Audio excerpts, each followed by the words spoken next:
So my passion for the music industry initially began when I learned how to classically sing at the ages of 7 and 8. Absolutely fell in love with it. Then joined a choir, the Bath Abbey Choir, which I also fell in love with, and really challenged myself to try and get solos, because I really love being able to connect with music on that level. And it was very spiritual at the time, obviously, because of course it was classical music and we were singing in the Bath Abbey, but also because of the connection I had with it at that age. And then growing to loving musical theatre, which I think is the natural progression, of course.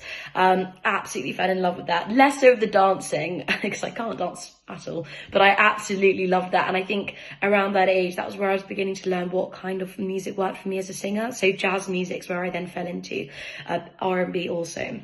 So of course, Adele, Amy Winehouse, the classics. I was really kind of like trying to see if that could have been a career progression for me, and I absolutely loved it. So I was, and won a few festivals in my youth at the time because I absolutely loved it.